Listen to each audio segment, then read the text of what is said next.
If you're a maintenance supervisor for a commercial property, you've had to deal with everything from leaky faucets to flickering light bulbs. But nothing's worse than that ancient boiler that's lived in the building since the day it was built, 50 years ago. It's enough to make anyone lose their cool. That's where Grainger comes in. With industrial-grade products and dependable fast delivery, Grainger can help with any challenge, from worn-out components to everyday necessities. Call, click Grainger.com, or just stop by. Grainger, for the ones who get it done.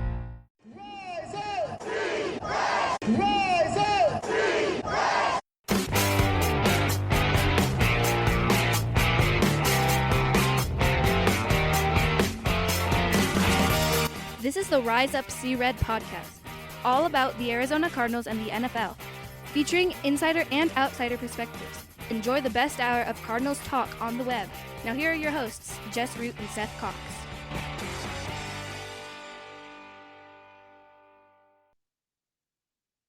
Hello, Arizona Cardinals fans, and welcome to the latest edition of the Rise Up See Red podcast, the best of Cardinals talk on the web. I'm your host, Jess Root, from CardsWire.com, the USA Today NFL wire site covering the Arizona Cardinals, episode 632, which is really the first of what will be many off-season shows as the Cardinals are not playing this week. Recording with my fantastic co-host, Seth Cox, from RevengeOfTheBirds.com, SB Nation, Arizona's Cardinals site. And, you know, we've got the playoffs this weekend. The Cardinals aren't a part of it. And so, for the professional side of things, I mean, there's football content all the time, but this is sadly fan side sad, professional side slight relief, right? Because now the intensity of Sundays and the amount of content we put out on Sundays is far less.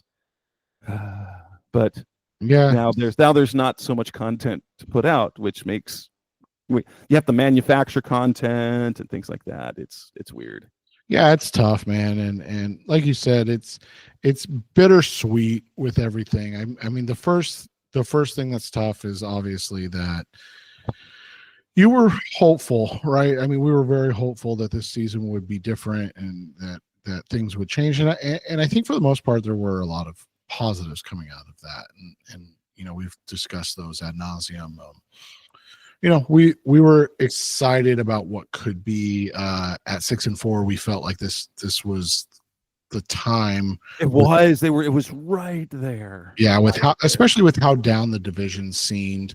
And you know, for it to turn out the way it did is disappointing, but it obviously in the end is where we wanted them to be at the end of this year. Like we talked about during the show on Tuesdays, during the season especially, we go, oh, this is not what we wanted.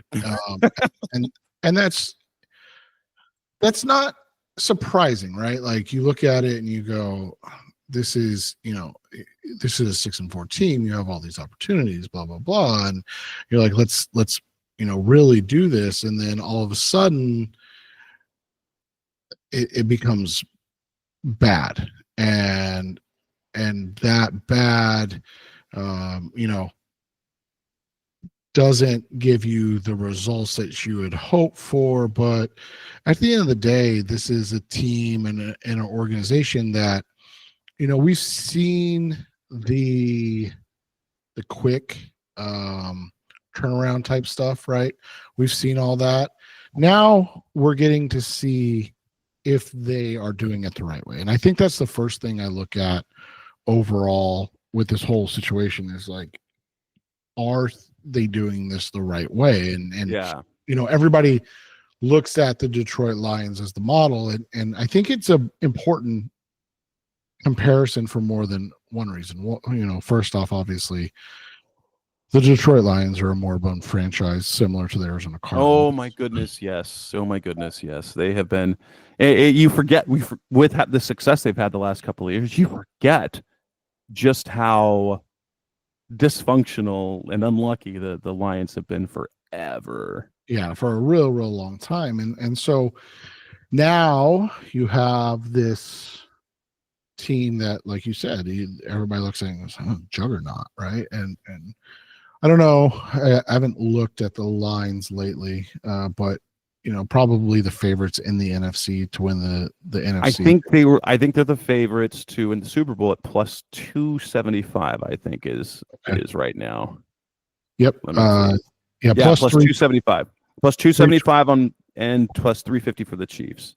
Yeah, so a little better odds on FanDuel. We'll get to that later, but plus 320 on FanDuel. So yeah, so that's the way you look at it, because again, you hit it on the head, right? Like you look at their history, and it's very similar to the Arizona Cardinals, if not slightly worse at times. And then you look at the fact that they're a long time family owned company, right? And similar to the Cardinals, and they hired a guy in Dan Campbell who has the way he wants things done, and he's really professed that. Obviously the one difference is Campbell had a full season as a head coach, or not a full season, but replaced Joe Philbin as a head coach in 2015, and so he had some head coaching experience. But this is the model, and they're kind of following the same track. They were slightly better year 1, 4-13, slightly worse in year 2, 8-9, as opposed to 9-8. But they almost made. They were close to making the playoffs. The Lions were close to making the playoffs, and obviously the next step would be make the playoffs and make a little bit of a run potentially. And then, like, if you're following that, it's called, legit contender. Yeah. And so that's where they're at right now. And this is this is a good way to do it. And the Cardinals now, the biggest thing now, I think you and I would agree, is that they have to answer the questions this offseason. They have to improve in the areas that as we discuss over the next several months, they need to improve in those areas. And if they do that, then they put themselves in a position to really be strong going forward. If they don't, then obviously they're not following the same path, and in fact they're just following the fact that they're the Cardinals still. So that'll be kind of how we judge next everything. year. Is like we said in the other show, next year becomes so important, because if they don't take the next step, then you're worried about, is this the same cycle? Like, is this back to we've got the 3 to 5 year, 3-4 year coaching cycle before we have to start over again? But but what we want to focus on this show, in this edition of the show, we basically got two main topics. The first of our off-season shows, in terms of off-season topics, we're gonna grade each position on the offensive side of the ball. We don't want to give you all the information in one show, because we want to give you shows throughout the off season. So we're gonna spoon feed it. We're gonna go through the positions on offense, grade those units. Then we're gonna talk playoffs. I mean, it's not the Cardinals, but we'll talk about our rooting interests. We'll talk about our picks for this weekend, and as well any potential the bets. The bets, if you want to make a little money this weekend as well. So let's start off with that, grading the different positions on the offensive side of the ball. And I guess we always start with the quarterback position.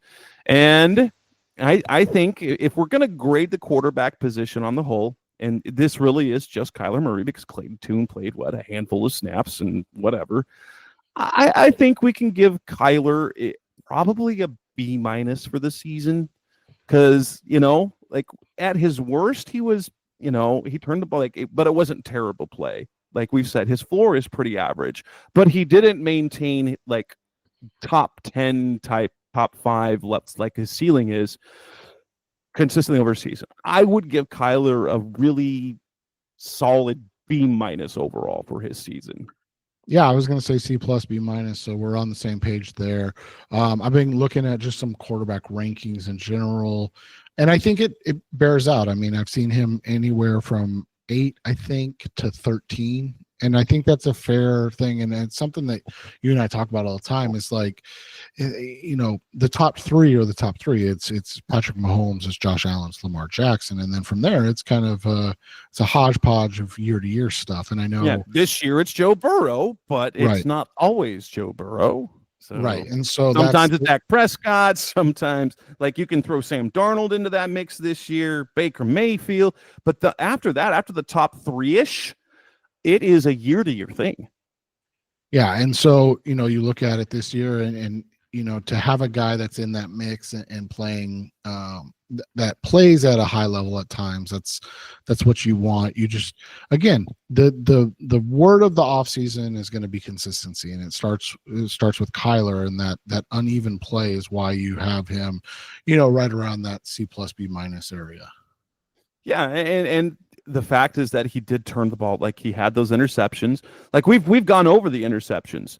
Very few of them you go back and you're like, ugh, what the hell, Kyler? And then on paper, like, if you know football, the Kobe Bryant pick six, that, like, people look at that, and I hear some analysts, like, that's the high school back. I'm like, no. Football guys know it's fourth down. You know you're going to get stopped. You're trying to make a play. The only thing that was, Kyler, about that play was the result. If it had been picked off and he'd been tackled right there, it was actually a better outcome than getting stopped at the short of the first down. Right. The quarterback position, it was above average. There were moments of high level play. And I was talking about this too on AM 1060 with Rooster Beerstein on the radio on Wednesday when I had my appearance on that show for the drive. And, like, we'll take, like, a Daniel Jones. Like, the variance for Daniel Jones got you, like, bad to his ceiling was a little above average, right? Kyler's variance ranges from, competent NFL starter to superstar. And that's what makes the situation hard, is because you're getting, like, at minimum, you're getting solid, you're getting okay play. And that's the part where, like, but is he enough? We don't know. We hope so, but we don't know. But the truth is, how many quarterbacks can you look at and say, I can win a Super Bowl? Like, you can lean on that guy. There's right now, you think there's three. There's really only one. Well, there's only one. There's only one who's been doing it, and it's Pat. Right. And so that's the other thing that comes of all this, right? Is like, remember last year, everybody was like CJ Stroud. And I mean, he's the next Patrick Mahomes. I mean, look what he did. Yeah. And now this year, there's literally people in Houston, they're beginning to down. Like, he has the yips. That's true. There's a bad offensive line, but you see shadows, and he has not been the same guy this year. And which is, for Cardinals fans, if you see Washington with a rookie quarterback and the Broncos with a rookie quarterback and be able to make that turnaround and make the postseason. Wait, like, you can see that you saw last year the Texans with a disciplined team with a new head coach and D'Amico Ryans. Yes, they made the playoffs again. Nobody believes in the Texans right now, and CJ Stroud looks wildly not like a star over the last half of the season. So, like, Jaden Daniels, they had a great year. We saw the Giants. Remember what the Giants did that first year with Brian Daboll? They got everything out of that team, and then it just fell apart. Hot, dumpster fire. And so you want to see what happens with Washington next year. Do they sustain that? Does Jaden Daniels regress at all? Because what we saw from Kyler Murray for the first 3 years of his career was growth, and then it stepped backwards for a lot of reasons. Running back position. You know what? It's hard to say that. Can you give this position anything lower than really an A?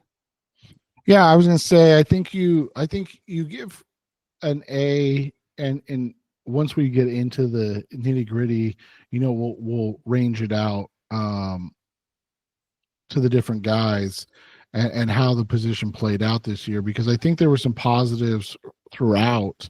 The biggest thing's going to be with this whole group. They have to stay healthy. They have to. And so 100%. If you want, that's always the case with running back position, right? So if you want to say, oh, you can't give them an A because none of them got 17 games in. Okay, I can buy that. I'm okay with that. I would still give them an A, but if you said, hey, we're giving them their run game numbers, they're a top 10 rushing team, right? James Conner had nearly 1,100 yards. By the way, James Conner played in a career high 16 games. I know that kind of wild to say too, though. Trey Benson, honestly, the beginning of the season when Trey Benson was playing, he didn't look like an NFL player. About 5 games in, you started to see it. You're like, okay, is he ready to be the guy? I don't think so. And Amari DeMarcado, in the role that he had, was absolutely lovely. He catches passes, he pass blocks, and he can bust free for a big one. And that's like, you look at the position overall, you couldn't really expect more from that position as a group than what you got, because of how good they were in the run game, because of the very good James Conner was fantastic. Trey Benson looks promising. DeMarcado was fine. And then you got Michael Carter, where you're like, he's serviceable. Like, if they need him. Oh, funny thing. You know how we thought he was a free agent? He's not. They signed him 2 years when they signed him to the roster. He would have been a restricted free agent. And so they signed him through that restricted free agent year, paying him the league minimum, which is good on him to be willing to do that. And they threw a $100,000 signing bonus and a $50,000 workout bonus to avoid him leaving, which, okay, not that honestly, is Michael Carter going to make the roster? Probably not. He'll probably be on the practice squad again next year in that same sort of role. But that's really a nice, perfect complement room that you've got with the stud and Connor, the young up and comer. You've got the steady third down guy, and then you've got, behind them, you've got the special teams guy in DJ Dallas and Michael Carter, a guy who you can add in a pinch, you can get production out of. Right. So it's a good group. You feel good about the present and the future. And now we'll just deal with everybody getting mad when they don't draft Cam Scatterbo. Yeah, it's Cam Scatterbo. I can't wait to see where he goes. Wide receiver. This one's an interesting one. Marvin Harrison did not have the star season, like the expectation, honestly. We talked about there's no reason why he shouldn't get 1,100 yards. He didn't. Came just shy of 900. It's a really good rookie season overall. Tied the rookie record for touchdown catches. He had more catches in his first season than Larry Fitzgerald. Yes, an extra game. Blah, blah, blah, blah, blah. But Harrison was fine. Michael Wilson was healthy until the last game. He was reliable. Greg Dortch didn't perform the way we thought he would. Zay Jones had almost no impact. Zach Pascal was Zach Pascal. What do you give this receiver group grade-wise? I would give him a C. I think you hit a lot of the high points that we'll discuss when we break things down. I thought there were flashes of brilliance and just lacking in consistency, which again, we'll go through as this comes about. But that's kind of the theme with a lot of these guys right now. Yes, agreed. I'd say that you'd give this receiver group a C because, it wasn't an abject failure. It wasn't as bad as 2023, but it also wasn't great. It was very, I guess, average. Like, you still have questions about the position. It's a position that we're going to discuss in the offseason. Tight end. Between the fantastic year of Trey McBride, Elijah Higgins being very reliable in his role, and just the really good play by rookie Tip Ryman in his role as a blocking tight end, except for one game. That position you gotta give it an A, don't you? Yeah, it feels like you're locked in.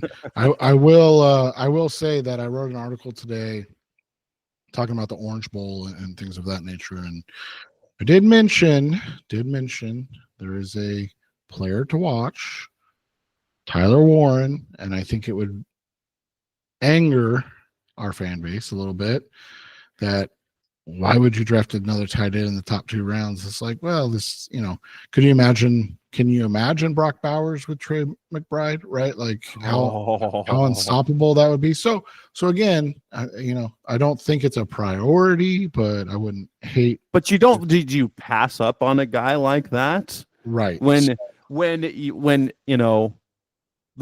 that's an upgrade over Elijah Higgins.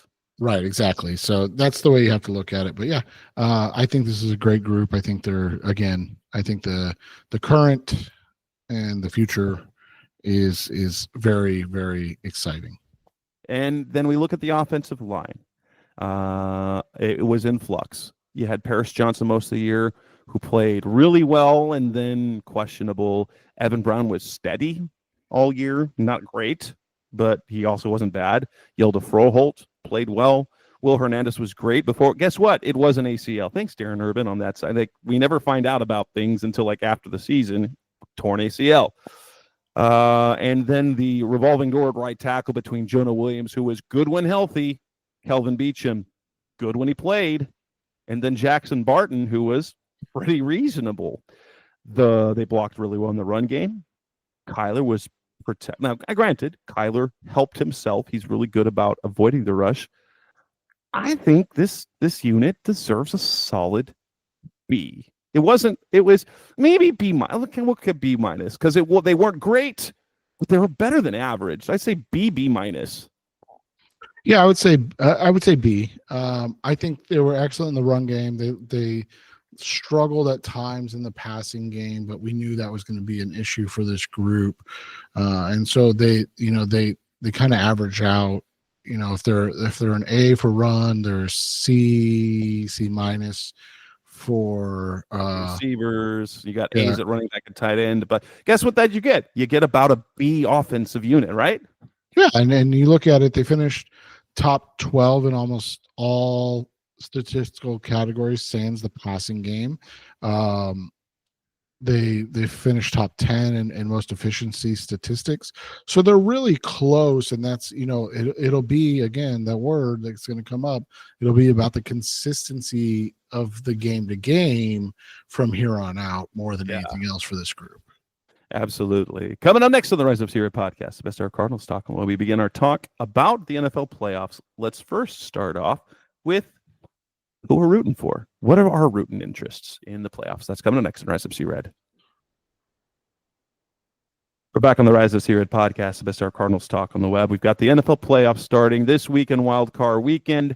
We won't see the Lions or the Chiefs play, but we've got 14 teams left. Let's kind of run through these teams, why you might root for them. If we're looking on, let's go to the AFC, because the AFC is whatever, because it's the AFC. Right. Kansas City Chiefs. They're easy, like me, huge Andy Reid fan, huge Patrick Mahomes fan. And, it's like, for me, if the Cardinals can't win it all, why not have Patrick Mahomes win them all? Because it is just like, now granted, when Tom Brady began his career, I despised Tom Brady and I despised the New England Patriots. Later on, as there was more and more greatness, as I get older, I love to be able to witness things that are unlikely going to be witnessed again. And to see a repeat by a player that I really, really like, and a coach that I really, really like, and a team, honestly, aside from AFC West team, is there anyone that can hate on Kansas City and the state of Missouri? Well, I mean, fans all of a sudden, fans all of a sudden think negatively of them. But I'm with you. I'm in the realm of enjoying this, watching what they're doing and seeing history made and seeing these things that we just don't get to see very often. So those are all fun for me to watch. You look at the Buffalo Bills. If you're an old person like me, and I think Seth, do you remember were you watching football in the early 90s? Oh yeah. Okay. So you remember those Buffalo Bills, those 4 straight Super Bowls, and they lost. That they were a really likable team to watch because they were so exciting. So, there's a little bit of there that Buffalo can finally get through. They're not who I want to win the Super Bowl. I wouldn't complain about that. I wouldn't feel bad. How do you feel about the Bills? Do you root for them at any level? No, I mean, I don't mind the Bills. We have some friends that are big Bills fans, so I don't actively root against them either. So that's the interesting part of it, is that I don't root against them. I don't necessarily root for them, but I do have, they wouldn't be third on my list, or second or third on my list.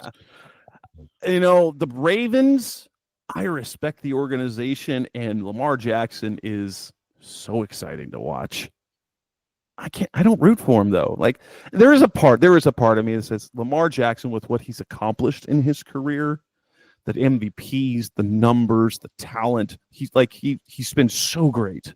Like he needs a championship, but I don't know if it's just the darkness and I'd never liked the Ravens. I respect the hell out of them, but I don't like the Ravens at all. Yeah, and they're tough. I mean, they're a tough one, but I'm a huge Ravens fan. I love everything about that organization and how they do things consistently. I would love to see them continue to have success. Do I wish the Cardinals were like the Ravens? Absolutely, but the Ravens themselves, they're hard for me to root for. I don't know. The Houston Texans. I like CJ Stroud, but mostly the Texans are like, and they also messed us up because they were supposed to be terrible last year. And so we were supposed to have 2 top 5 picks, right? So right, exactly. Stupid. Now you regress. Great. But what do you think about Houston in terms of that? Yeah, I'm not a huge Houston guy. I don't like them very much. Some of that, I struggle with how their team plays at times. They have some dirtiness to them. Things like that. So that's where I struggle with them more than anything. But I think that they'll be an interesting one to watch and move forward because they've got some young talent, but the way that things fell off was really interesting to watch. The LA Chargers. Are they going to Chargers? Are they going to Chargers like they always have? Is Jim Harbaugh going to be the difference? I'm just like, again, like the Ravens. My goodness, Jim Harbaugh is so good. Do I want the Chargers to win at all? No, not really. Right, not exactly. Really. Yeah, and that's the hard part with the AFC is it's kind of, for me, it's a really a 2-team race, as you mentioned, all these things, and the Chargers are not unlikable by any means, but I don't like Jim Harbaugh. He's so good, but yeah, exactly. Harbaugh doing that again. We go on to the Pittsburgh Steelers. I would say that Russell Wilson in the Super Bowl with the Steelers would be a fantastic story, but come on, it's the Steelers. They beat the Cardinals in the Super Bowl. I don't know. Rooting for the Steelers feels weird. Right, exactly. And then you got the Denver Broncos, a franchise I've always kind of liked. I like John Elway. I loved Peyton Manning, so I was happy when he got that. And Bo Nix is super exciting, but dadgummit, Sean Payton, I don't want to root for him. Yeah, they're a tough one too. I'm not a huge Vance Joseph. That would be cool. Yeah, it would be good to see Vance and stuff like that. So they're an interesting one because they're they don't elicit a bunch of emotion. Go to the NFC. Go to the top. You got the Detroit Lions. We already kind of talked about them. Like if it would be 100% understandable for Cardinals fans to root for the Lions because of how we want the Cardinals to be. We want the Cardinals to be the Lions and to go the way that the Lions have gone, to go from terrible to promising to contending and fall short, and now just being, holy cow, they look so good despite having suffered so many injuries. I think it's easy. Like, now there's the other part of the team. Well, the Lions can't win a Super Bowl before the Cardinals, but at the same time, there's a lot to root because they're super likable. Dan Campbell, super likable head coach. It would, like, for Jared Goff to win a Super Bowl, I have no strong feelings one way or another for Jared Goff, but over the last 15 years as I've covered the NFL, the one thing that it becomes more and more for me is rooting for individuals. And Jared Goff, it would be really cool for him, as the way his career has gone, to go from that number one pick to, people thought he was nothing, and to come back and be the leader of a Super Bowl team. That's really kind of cool. Yeah, it would be a lot of fun.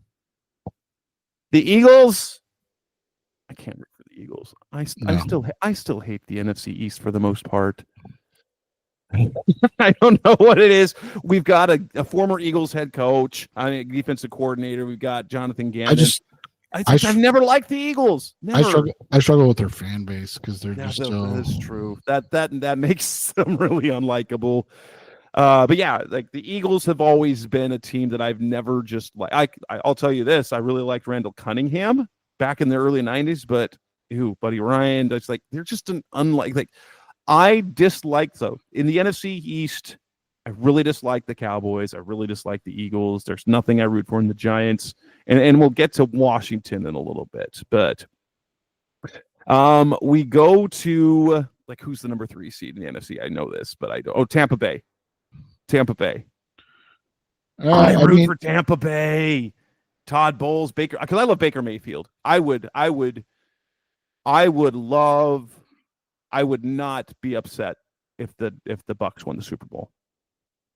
Yeah, I don't have a real strong take on those guys either.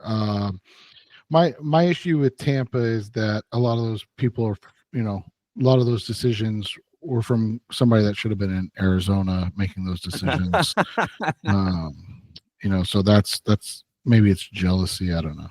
Yeah, but I'm a huge Baker Mayfield fan. I've liked him ever since he came out, and the kind of the redemption that he's had. I like the type of player he is. He's exciting to watch, and he's Kyler's bro, so I like that. We go to the Rams. I don't hate the Rams, but can you really root for an NFC West team? That's really hard to do. That's the hard part, right? You can't root for this. I like Matthew Stafford. I do. I like Matthew Stafford. It was good for him to get a Super Bowl, but he got his one Super Bowl. That's enough. That's enough. Right, exactly. He doesn't need anything more. Oh, go to the number 5 seed. Wait, who's the number 5 seed in here? Who's playing? The Vikings. No, the Vikings. There is like Sam Darnold. As good a story as they are, I'm not rooting. I'm not rooting for the Vikings.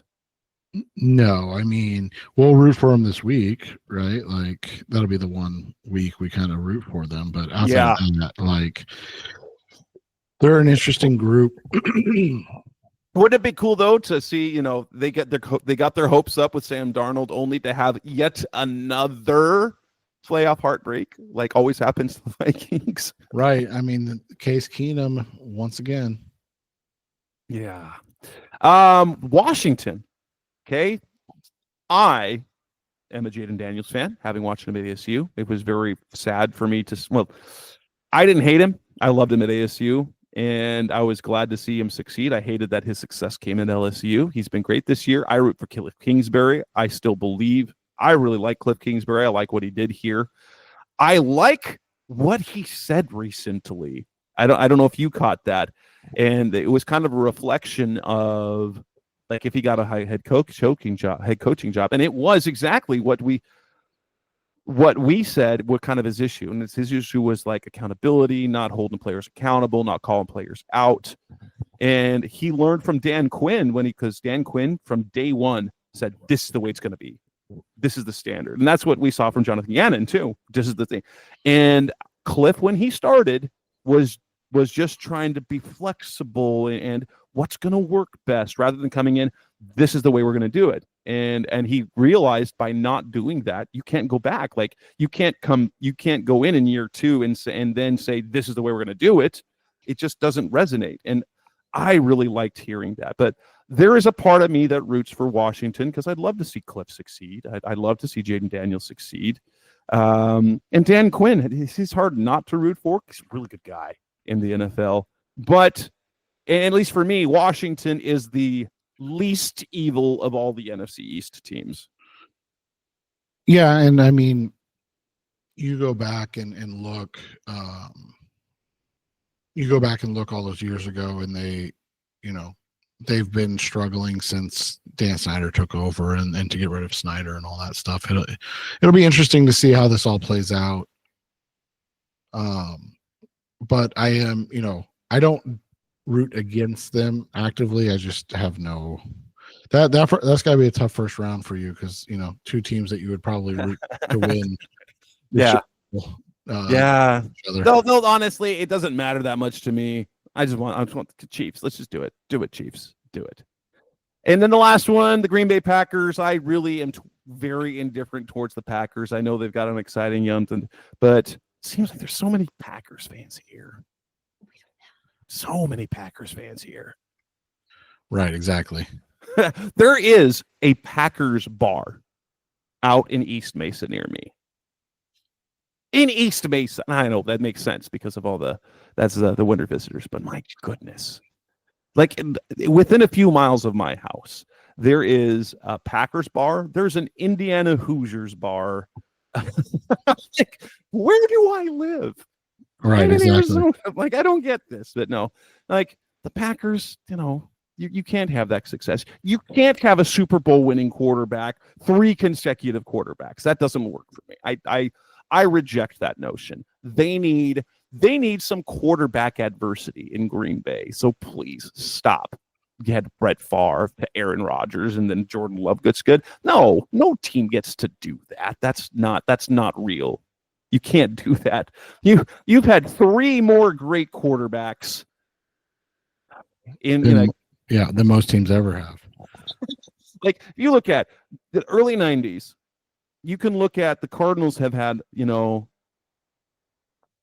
like all three of those quarterbacks are better than all but one of the Cardinals quarterbacks who was good for 2.5 years, being Kurt Warner. That's so bad. It's so bad. We've had so many quarterbacks here. Tom Tupa, Tim Rosenbaugh, Dave Craig. Jeez. Never gonna stop, right? It's never gonna. Like, hopefully, Kyler's the guy. I get. Maybe that's part of it. Is why I am unapologetically just think like Kyler can be that guy, because if he's not, we have to do this again. And as upsetting as fans, like, look at the numbers. Kyler is a top 3 quarterback in this team's history. And if you want to get rid of him, you don't remember our history. Right, exactly. Kurt Warner, Carson Palm, like you could say, okay, Leo Lomax. Leo Lomax was great, but his teams weren't good. So, especially in Arizona, you got Kurt Warner, Carson Palmer, Kyler Murray. If you want to run Kyler Murray out of town, just understand, we know what's next. It is QB purgatory / hell. It's terrible. All right, coming up next on the Rise of Sierra podcast, the Best Our Cardinals Talk on the Web. Let's look at the first round of the playoffs, make our picks, give any bets that we would recommend. That's coming next on the Rise of Sierra. We're back on the Rise of Sierra podcast, the Best Our Cardinals Talk on the Web. Time to talk about the first round of the playoffs. We got 6 games this weekend, starting off with 2 Saturday games. Got I don't know if they mean to do this, but they line up like it goes AFC, AFC, AFC, NFC. I know they try to match the best matchup for the time slot, and just happen to be what they have. So we start with Chargers Texans. Chargers are favored by 3. I think the Chargers run away with this game. Yeah, it's tough to see how the Texans keep this one, close unless CJ Stroud kind of breaks out of the funk that he's been in for most of the season. So it'll be interesting to see how this one plays out. I'm with you. I think that run away is probably the wrong verbiage for me, but I think they win this game without breaking too much of a sweat. I do think it's closer though. Like I think it ends up being like a 6 to 10 point game. But I was thinking 10 to 13 personally. Yeah, so just don't trust the Chargers offense to run away with things. That's my biggest concern. Props in that game. If you're looking at the under, I mean that the money's on the under. They're begging people to take the over 42.5. It's all the way down to -105 on FanDuel. Yeah, well, you know what? According to BetMGM, 64% is on the over of the hand. Yeah. Well, it's probably because they just moved the line down, and so they're trying to get people to take the over. I mean, here's what I'm thinking: if you take the over, you're thinking the Texans win. So, in that case, why not just do both, right? Like take the over and the Texans to cover 2.5. But I think I think this stays under 42.5. I think the Chargers win something like, like I said, like 20 to 24, 14-ish. Yeah, right in there. So I would take if you're taking the Chargers -2.5, and then I would take the under. I just don't see it. I mean, it can happen, don't get me wrong, but 28, 31, 35 from the Chargers. We haven't, it's not a consistent offense enough for you to be comfortable with that, in my opinion. Let me see. What do I like in terms of props in this one? If you like, give me Justin Herbert over 1.5 touchdown passes for even money +100. And let's see what it is. Oh, where did it go? There it is. Okay. Sorry. Technical difficulties. So yeah, it's better on slightly better, -102. So slightly better on BetMGM. FanDuel is -102. So go with that if that's where you want to go. The one to watch for me, the hard part is that it's somebody different, it feels like, every week. I mean, did you see Quentin Johnston's last game, right? So that's the danger of it. But if you want to take a flyer on one of them, I do like Will Dissly. Yes, I was going to say that. Over 30.5 is -113.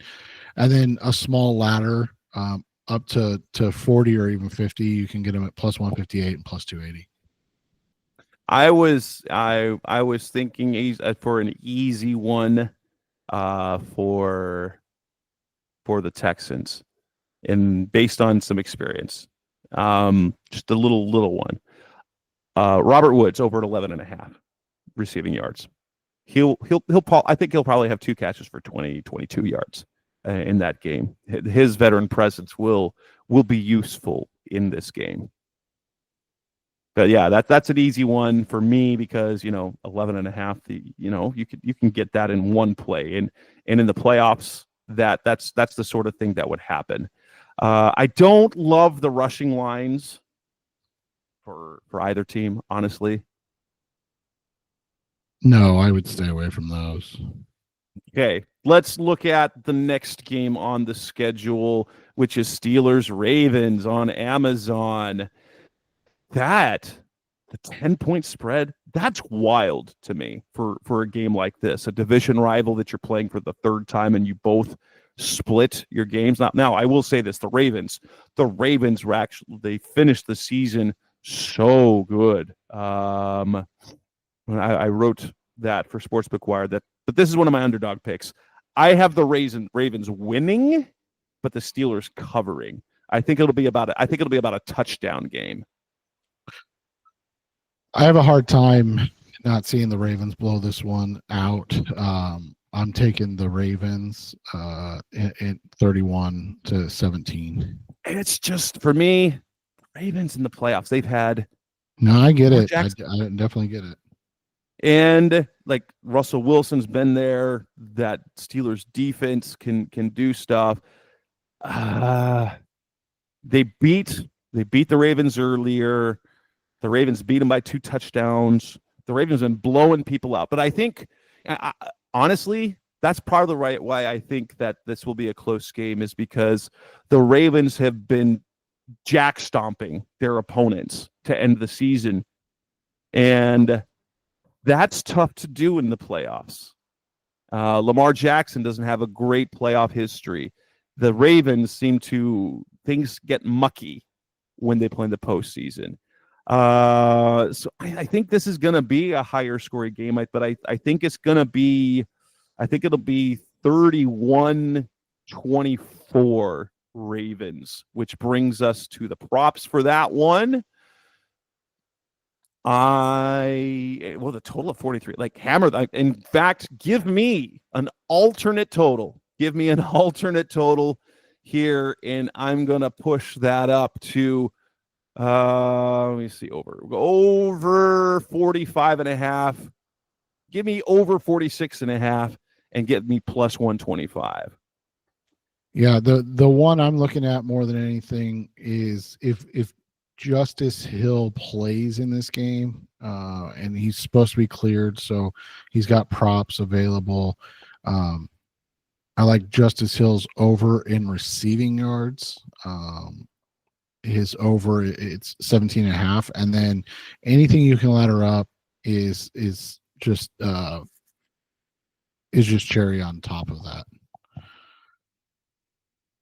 Give me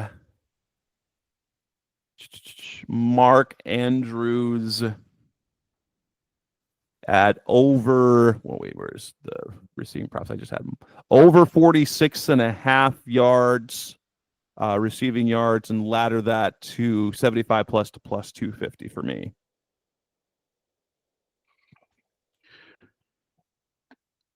Ooh, Pat Fryermuth too. That's another one.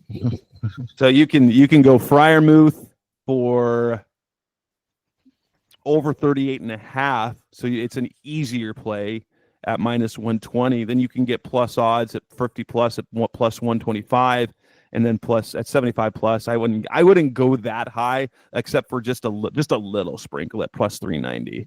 But definitely the ladder, the 38.5 and the 50 plus. Yeah, and I had a nice Fryermuth win last weekend with him and Gesicki, so he's always a positive for me. Okay, let us hammer through the last picks. We've taken too much. What we did is too much pre-show chatter. So if you want more props, check out our sites. We will have props and bets to go for over the next few days, picks and predictions and props that you can find on either Revenge of the Birds or Cards Wire. But let's make our picks for the rest of the playoff round. You've got Broncos Bills. The Bills are favored by 9. I've got the Bills winning, but the Broncos covering that game. Yeah, I mean, 8.5 is so much, right? Especially in the playoffs. But I do think first playoff game for Bo Nix, a little bit of jitters. I'm gonna take the Bills to cover, and I'm gonna take the under on this one. I think the Bills win this one something like 27-17. Okay. Packers Eagles. I think the Eagles roll in this one. They're 5-point favorites, but I think they will roll in this one. Assuming Jalen's fine, but I think this will probably be a 27. I'll say this is probably a 29-20 type game. Yeah, and I'm with you. Obviously, if Jalen's limited, that changes things. But from all the information we have, that's where we're gonna. That's where I would go to. Commanders, Buccaneers. I've got the Bucs winning this one. I like Baker. I like what they've done this year. I think this one will be the best game. I think this one will be the best game. And I think we're going to see like 35-31 Buccaneers. It'll be interesting to see how this one unfolds. I think the Bucs win as well, but I don't have any faith in it. This is the one game I have no faith in. The only thing I would say, I think this is the best matchup, honestly. The only thing I'm going to say is I do not understand. And don't get me wrong, 58.5 is a lot. It's a lot of points. Okay. I don't understand that total. And I don't understand the total being on FanDuel minus 105. So that's where I'm at with this, because I don't trust. And I know the Bucs, they've had the games where they look awful, blah, blah, blah. But even earlier this year, dude, it was 37-20. And that was Jayden Daniels' first game. I know. Both these teams can just light up the scoreboards. Like the Buccaneers put up points, the Commanders can put up points. Both their teams' offenses look great, and their defenses can just get torched. It's weird. So I mean, I would go crazy and be like over 55.5 on this game.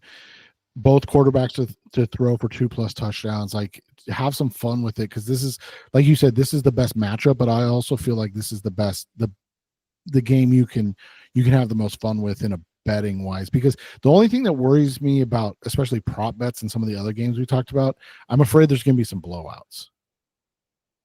Yeah. And the final one, which might end up here in Arizona, with the wildfire concern, Vikings Rams. Here is my pick. This is the one where I have the underdog winning outright. I believe the Rams will move on and make Vikings fans sad, because if you look at, for me, I look at quarterback, coach, and defense. Stafford's been there. Darnold's been good. Stafford's been so very consistent over the last half a season. The Rams defense has allowed 14 or fewer points in 4 of their last 5 games. The Vikings have given up 20 or more in, I think, 7 of the last 8. I think it was.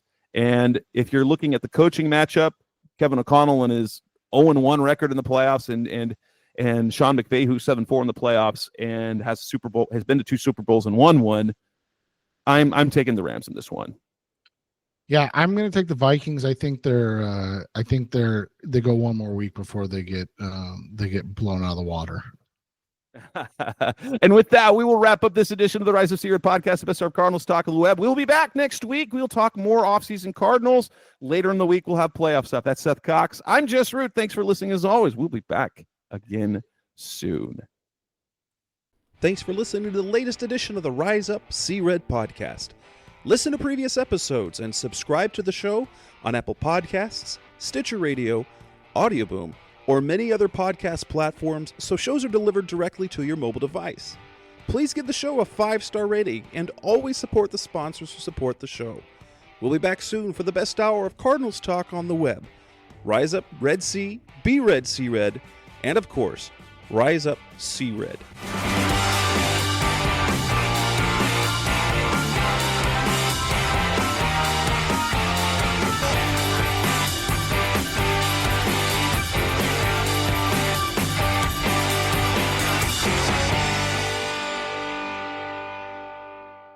Roll!